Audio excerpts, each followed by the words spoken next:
Hi hello ನಮಸ್ಕಾರ, welcome back to 020 life YouTube ಚಾನಲ್ಗೆ.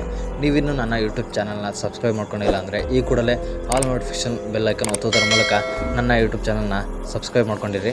ಗಡಿ ವಿಷಯವಾಗಿ ಚೀನಾ ದೇಶಕ್ಕೂ ಭಾರತ ದೇಶಕ್ಕೂ ಆಗಾಗ ಜಟಾಪಟಿ ನಡೀತಾನೆ ಇರುತ್ತೆ. 2021ರಲ್ಲಿ ಈ ಜಟಾಪಟಿ ತಾರಕಕ್ಕೇರಿತ್ತು. ಚೀನಾ ದೇಶಕ್ಕೂ ನಮ್ಮ ದೇಶಕ್ಕೂ 1962ರಲ್ಲೇ ಒಂದ್ಸಲ ಯುದ್ಧ ಆಗಿತ್ತು. ಆದರೆ ಆ ಯುದ್ಧದಿಂದ ಭಾರತ ದೇಶ ಸೋಲನ್ನು ಅನುಭವಿಸಿತ್ತು. ಕಾರಣ, ಏಕಾಏಕಿ ಇದ್ದ ಭಾರತ ದೇಶದ ಮೇಲೆ ಚೀನಾ ದೇಶದ ಸೈನಿಕರು ದಾಳಿ ಮಾಡ್ತಾರೆ. ಭಾರತದ ಸೈನಿಕರು ಮತ್ತೆ ಮರುದಾಳಿಯನ್ನು ಚೀನಾ ದೇಶದ ಮೇಲೆ ಮಾಡಬೇಕು ಅಂತ ತಯಾರಾದಾಗ ಚೀನಾ ದೇಶ ಯುದ್ಧವನ್ನು ನಿಲ್ಲಿಸಿರುತ್ತೆ. ಹಾಗಾಗಿ ಚೀನಾ ಮತ್ತು ಭಾರತ ದೇಶಕ್ಕೂ ನಡೆದ ಆ ಯುದ್ಧದಲ್ಲಿ 1962ರಲ್ಲಿ ನಡೆದ ಆ ಯುದ್ಧದಲ್ಲಿ ಭಾರತ ದೇಶ ಸೋತಿದೆ ಅನ್ನೋ ಕಪ್ಪು ಚುಕ್ಕೆ ಇಲ್ಲಿವರೆಗೂ ಕೂಡ ಉಳ್ಕೊಂಡು ಬಂದಿದೆ.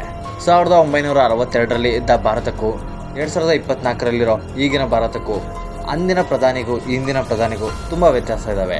ಈಗಲೂ ಕೂಡ ಚೀನಾ ದೇಶ ನಮ್ಮ ಭಾರತ ದೇಶದ ಮೇಲೆ ದಾಳಿ ಮಾಡಬೇಕು ಅಂದರೆ 10 ಸಲ ಯೋಚನೆ ಮಾಡಬೇಕು.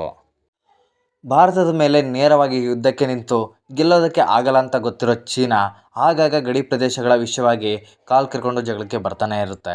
2021ರಲ್ಲಿ ಚೀನಾ ದೇಶಕ್ಕೂ ನಮ್ಮ ದೇಶದ ಸೈನಿಕರಿಗೂ ಗಡಿ ವಿಷಯವಾಗಿ ಒಂದಷ್ಟು ಕಲಹಗಳು ನಡೆದಿದ್ದವು. 2024 ಮುಗಿಯೋದ್ರೊಳಗಡೆ ಚೀನಾ ದೇಶಕ್ಕೂ ನಮ್ಮ ದೇಶಕ್ಕೂ ಗಡಿ ವಿಷಯವಾಗಿ ಒಂದಷ್ಟು ಕಲಹಗಳು ಏರ್ಪಡೋದಕ್ಕೆ ಸಿದ್ಧವಾಗ್ತಾ ಇದ್ದಾವೆ.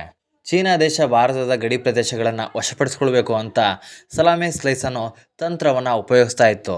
ಮೊದಲಿಗೆ ಈ ಸಲಾಮಿ ಸ್ಲೈಸ್ ಅನ್ನೋ ತಂತ್ರದ ಬಗ್ಗೆ ನಾನು ನಿಮಗೆ ಹೇಳ್ಬಿಡ್ತೇನೆ. ಚೀನಾ ದೇಶದ ಸೈನಿಕರು ಭಾರತದ ಗಡಿ ಪ್ರದೇಶಗಳಲ್ಲಿ ಭಾರತದ ಸೈನಿಕರು ಇಲ್ಲದ ಸಮಯದಲ್ಲಿ ಆ ಗಡಿ ಪ್ರದೇಶಗಳನ್ನು ಆಕ್ರಮಿಸಿಕೊಳ್ತಾರೆ.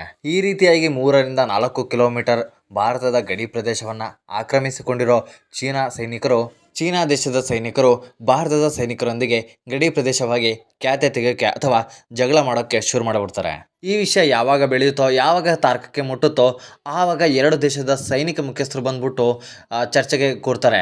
ಯಾವ ರೀತಿ ಅಂದರೆ, ಈಗಾಗಲೇ ಚೀನಿ ಸೈನಿಕರು ವಶಪಡಿಸ್ಕೊಂಡಿರೋ ಗಡಿ ಪ್ರದೇಶವನ್ನು ನಾವು ಚೀನಾ ಮತ್ತು ಭಾರತದ ಗಡಿಯನ್ನಾಗಿ ಮಾಡೋಣ, ಅಲ್ಲಿಂದ 10 ಕಿಲೋಮೀಟರ್ ದೂರದಲ್ಲಿ ಬಫರ್ ಝೋನ್ ಅಂತ ಮಾಡಿಬಿಡೋಣ. ಭಾರತ ಮತ್ತು ಚೀನಾ ದೇಶದ ಗಡಿ ಪ್ರದೇಶಗಳಿಂದ 10 ಕಿಲೋಮೀಟರ್ಗಳವರೆಗೆ ಬಫರ್ ಝೋನ್ ನಿರ್ಮಾಣ ಆಗುತ್ತೆ. ಈ ಬಫರ್ ಝೋನಲ್ಲಿ ಚೀನಿ ಸೈನಿಕರು ಕಾಣಿಸ್ಕೊಳ್ಬಾರ್ದು, ಭಾರತೀಯ ಸೈನಿಕರು ಕಾಣಿಸ್ಕೋಬಾರ್ದು. ಈ ರೀತಿಯಾಗಿ ಚೀನಿ ಸೈನಿಕರು ಭಾರತದ ಗಡಿ ಪ್ರದೇಶವನ್ನು ಸಲಾಮಿ ಸ್ಲೈಸ್ ಅನ್ನೋ ತಂತ್ರದ ಮೂಲಕ ಭಾರತದ ಗಡಿ ಪ್ರದೇಶವನ್ನು ಆಕ್ರಮಿಸಿಕೊಂಡು ಅಲ್ಲಿಂದ 10 ಕಿಲೋಮೀಟರ್ಗಳವರೆಗೆ ಬಫರ್ ಝೋನ್ ನಿರ್ಮಾಣ ಆಗುತ್ತಲ್ಲ, ಆ ಪ್ರದೇಶವನ್ನು ಕೂಡ ದಿನ ಕಳೆದಂತೆ ಆಕ್ರಮಿಸಿಕೊಳ್ಳೋಕ್ಕೆ ಶುರು ಮಾಡ್ತಾರೆ. ಈ ರೀತಿಯಾಗಿ ನಿರ್ಮಾಣಗೊಂಡಿರೋ 10 ಕಿಲೋಮೀಟರ್ಗಳ ಪ್ರದೇಶ ಬಫರ್ ಝೋನ್ ಏನಿದೆ, ಈ ಪ್ರದೇಶಗಳಲ್ಲಿ ಚೀನಿ ಸೈನಿಕರು ಯಾಕ್ ಪ್ರಾಣಿಗಳನ್ನು ಬಿಡ್ತಾ ಇದ್ದಾರೆ. ಈ ಯಾಕ್ ಪ್ರಾಣಿಗಳು ಸಂಖ್ಯೆಗಳಲ್ಲಿ ಭಾರತ ಮತ್ತು ಚೀನಾದ ಗಡಿಯನ್ನು ದಾಟಿ ಭಾರತದ ಒಳ ಪ್ರವೇಶ ಮಾಡ್ತಾ ಇದ್ದಾವೆ. ಕೇವಲ ಉಳುಮೆದಕ್ಕಂತಲೇ ಚೀನಾ ದೇಶದ ಯಾಕ್ ಪ್ರಾಣಿಗಳು ಭಾರತದ ಗಡಿ ಪ್ರವೇಶ ಮಾಡ್ತಾ ಇದ್ದಾವೆ ಅಂತ ಕಾಣಿಸಿಕೊಳ್ಳುತ್ತೆ. ಕಳೆದ ತಿಂಗಳು ಅಂದರೆ ಆಗಸ್ಟ್ 30ಕ್ಕೆ ನಮ್ಮ ಸೈನಿಕರು ಈ 17 ಯಾಕ್ ಪ್ರಾಣಿಗಳನ್ನು ಚೀನಾ ಸೈನಿಕರಿಗೆ ಒಪ್ಪಿಸಿದ್ದಾರೆ. ನಿಮ್ಮ ಪ್ರಾಣಿಗಳು ನಮ್ಮ ಗಡಿ ಪ್ರವೇಶ ಮಾಡ್ತಾ ಇದ್ದಾವೆ ಅಂತ ವಾರ್ನಿಂಗ್ ಕೂಡ ಕೊಟ್ಟು ಬಂದಿದ್ದಾರೆ. 10-20 ಯಾಕ್ ಪ್ರಾಣಿಗಳು ನಮ್ಮ ಭಾರತದ ಗಡಿ ಪ್ರವೇಶ ಮಾಡಿ ಅಲ್ಲಿನ ಹುಲ್ಲುಗಾವಲು ಪ್ರದೇಶದಲ್ಲಿ ಹುಲ್ಲು ಮೇಯ್ತಾ ಇದ್ದರೆ ನಮ್ಮ ದೇಶದ ಸೈನಿಕರು ತಲೆನೇ ಕೆಡಿಸ್ಕೊಳ್ತಾ ಇದ್ದಿಲ್ಲ. ಆದರೆ 2019ರಲ್ಲಿ 56,000 ಯಾಕ್ ಪ್ರಾಣಿಗಳು ಬಂದರೆ 2021ರಲ್ಲಿ 28,000 ಯಾಕ್ ಪ್ರಾಣಿಗಳು ನಮ್ಮ ಭಾರತದ ಗಡಿ ಪ್ರವೇಶ ಮಾಡ್ತಾ ಇದ್ದಾವೆ. ಈ ವರ್ಷ ಏನಿಲ್ಲ ಅಂದರೂ 58,000ಕ್ಕೂ ಹೆಚ್ಚು ಯಾಕ್ ಪ್ರಾಣಿಗಳು ನಮ್ಮ ಭಾರತದ ಗಡಿಯನ್ನು ಪ್ರವೇಶ ಮಾಡಿದ್ದಾವೆ. ಕೇವಲ ಯಾಕ್ ಪ್ರಾಣಿಗಳು ಭಾರತದ ಗಡಿ ಪ್ರವೇಶ ಮಾಡೋದು ಒಂದು ಸುದ್ದಿನ ಅಂತ ನೀವಿಲ್ಲಿ ತಿಳ್ಕೊಬೋದು. ಸ್ನೇಹಿತರ, ವಿಷಯ ಅದಲ್ಲ.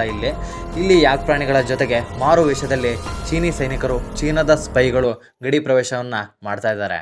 ಅದು ಯಾವ ರೀತಿ ಅಂತಲೂ ಕೂಡ ಇಲ್ಲಿ ಬಗೆಹರಿಸ್ತೀನಿ. ಸ್ನೇಹಿತರೆ, 1962ರಲ್ಲಿ ಚೀನಾ ದೇಶಕ್ಕೂ ನಮ್ಮ ದೇಶಕ್ಕೂ ಯುದ್ಧ ಆಗಿತ್ತು. ಆ ಯುದ್ಧದಿಂದ ನಮ್ಮ ದೇಶ ಸೋಲನ್ನು ಅನುಭವಿಸಿತ್ತು.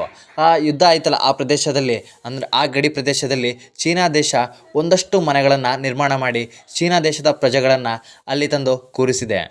ಆ ಪ್ರದೇಶದ ಹೆಸರು ಬಂದು ಭಾರತದ ಗಡಿ ಪ್ರದೇಶ ಆಗಿರೋ ಅರುಣಾಚಲ ಪ್ರದೇಶ. ಇದೇ ಅರುಣಾಚಲ ಗಡಿ ಪ್ರದೇಶದಲ್ಲಿ ಚೀನಾ ದೇಶ ಹನ್ ಅನ್ನೋ ಜನಾಂಗನ ತಗೊಂಡು ಬಂದು ಗ್ರಾಮವನ್ನು ನಿರ್ಮಾಣ ಮಾಡಿಕೊಟ್ಟು ಅಲ್ಲಿ ಅವರಿಗೆ ಮೂಲ ಸೌಕರ್ಯಗಳನ್ನು ಕೂಡ ಕಲ್ಪಿಸಿಕೊಟ್ಟು ಅವರ ವಾಸಕ್ಕೆ ಯೋಗ್ಯವಾಗೋ ರೀತಿ ಆ ಪ್ರದೇಶದಲ್ಲಿ ಮನೆಗಳನ್ನು ನಿರ್ಮಾಣ ಮಾಡಿಕೊಟ್ಟಿದೆ. ಈ ಪ್ರದೇಶದ ಮೂಲಕ ಈಗಾಗಲೇ ಚೀನಿ ಸೈನಿಕರು ಹಾಗೂ ಚೀನಾದ ಸ್ಪೈಗಳು ಭಾರತದ ಗಡಿಯನ್ನು ಪ್ರವೇಶ ಮಾಡ್ತಾ ಇದ್ದಾರೆ. ಭಾರತದ ಗಡಿಯನ್ನು ಪ್ರವೇಶ ಮಾಡಿದ ನಂತರ ಇಲ್ಲಿನ ವಿದ್ಯುನ್ಮಾನಗಳನ್ನು ತಿಳ್ಕೊಂಡು ಅವರ ದೇಶಕ್ಕೆ ಮುಟ್ಟಿಸ್ತಾರೆ. ಭಾರತದ ಗಡಿ ಪ್ರವೇಶ ಮಾಡಿ ಬಫರ್ ಝೋನ್ನಲ್ಲಿ ಚೀನಿ ಸೈನಿಕರು ಬಂದು ನೆಲೆಸಿದ್ದಾರೆ. ಅದನ್ನು ತೆರವುಗೊಳಿಸ್ಬೋದಲ್ವಾ ನಮ್ಮ ಭಾರತೀಯ ಸೈನಿಕರು ಅಂತ ನಿಮ್ಮ ಮನಸ್ಸಿನಲ್ಲಿ ಒಂದು ಪ್ರಶ್ನೆ ಉದ್ಭವ ಆಗಬಹುದು. ಆ ರೀತಿಯಾಗಿ ಚೀನಿ ಸೈನಿಕರು ನಮ್ಮ ಭಾರತದ ಗಡಿ ಪ್ರವೇಶ ಮಾಡಿ ಏನು ವಾಸ ಮಾಡ್ತಾ ಇದ್ದಾರೆ, 1962ರಲ್ಲಿ ಆ ಪ್ರದೇಶ ಏನು ಆಕ್ರಮಿಸ್ಕೊಂಡಿದ್ರು, ಅರುಣಾಚಲ ಪ್ರದೇಶದ ಗಡಿಯಲ್ಲಿ ಏನು ವಾಸ ಮಾಡ್ತಾ ಇದ್ದಾರೆ, ಅಲ್ಲಿ ಗ್ರಾಮಗಳನ್ನು ನಿರ್ಮಾಣ ಮಾಡಿಕೊಂಡು ಅದರ ಮೇಲೆ ಯುದ್ಧ ಮಾಡಿದರೆ ಅದು ನಾಗರಿಕ ದಾಳಿ ಅಂತ ಅನಿಸ್ಕೊಳ್ಳುತ್ತೆ. ಹಾಗಾಗಿ ಭಾರತ ದೇಶ ಯುದ್ಧವನ್ನು ಮಾಡೋದಿಲ್ಲ. ಎರಡನೇದಾಗಿ, ಭಾರತದ ಗಡಿ ಪ್ರದೇಶ ಆಗಿರೋ ಬಫರ್ ಝೋನಲ್ಲಿ ಚೀನಿ ಸೈನಿಕರು ಈಗಾಗಲೇ ಆಕ್ರಮಿಸ್ಕೊಂಡು ಅಲ್ಲಿ ವಾಸ ಮಾಡ್ತಾ ಇದ್ದಾರಲ್ವ, ಆ ಚೀನಿ ಸೈನಿಕರನ್ನೇ ನಾವು ತೆರವುಗೊಳಿಸ್ಬೋದು ಅಲ್ವಾ ಅಂತ ನಿಮ್ಮ ತಲೆಯಲ್ಲಿ ಯೋಚನೆ ಬರ್ಬೋದು. ಆ ರೀತಿಯಾಗಿ ನಮ್ಮ ಭಾರತೀಯ ಸೈನಿಕರು ಚೀನಿ ಸೈನಿಕರನ್ನ ತೆರವುಗೊಳಿಸೋಕೆ ಹೋದರೆ ಅಲ್ಲಿ ವಾಸ ಮಾಡ್ತಾ ಇರೋರು ನಮ್ಮ ಚೀನಿ ಸೈನಿಕರು, ನಮ್ಮ ಚೀನಾದವರು. ಈ ಪ್ರದೇಶ ನಮ್ಮ ಚೀನಾ ದೇಶಕ್ಕೆ ಸೇರ್ಬೇಕು ಅಂತ ಚೀನಾ ದೇಶ ಆ ಪ್ರದೇಶವನ್ನು ಕ್ಲೈಮ್ ಮಾಡುತ್ತೆ. ಈಗಾಗಲೇ ಭಾರತ ದೇಶದಿಂದ ಚೀನಾ ದೇಶ ಹಲವಾರು ಪ್ರದೇಶಗಳನ್ನು ಕಿತ್ಕೊಂಡಿದೆ. ಹಲವಾರು ಪ್ರದೇಶಗಳನ್ನು ಕ್ಲೈಮ್ ಮಾಡೋದರ ಮುಖಾಂತರ ತನ್ನ ದೇಶದ ಒಡಲಿಗೆ ಸೇರಿಸ್ಕೊಂಡಿದೆ. ನಿಮಗೆ ಉದಾಹರಣೆ ಕೊಡೋದಾದರೆ, ಅರುಣಾಚಲ ಮತ್ತು ಉತ್ತರಾಖಂಡ್ ಪ್ರದೇಶಗಳಲ್ಲಿ ಈಗಾಗಲೇ ಚೀನಾ ದೇಶ ಒಂದಷ್ಟು ಪ್ರದೇಶಗಳನ್ನು ಕ್ಲೈಮ್ ಮಾಡೋದರ ಮುಖಾಂತರ ತನ್ನ ದೇಶಕ್ಕೆ ಸೇರಿಸ್ಕೊಂಡಿದೆ. ಈ ರೀತಿಯಾದಂಥ ಚೀನಾ ದೇಶದ ಸಲಾಮಿ ಸ್ಲೈಸ್ ತಂತ್ರಕ್ಕೆ ಭಾರತ ದೇಶ ಆದಷ್ಟು ಬೇಗ ಕಡಿವಾಣವನ್ನು ಹಾಕಲಿ.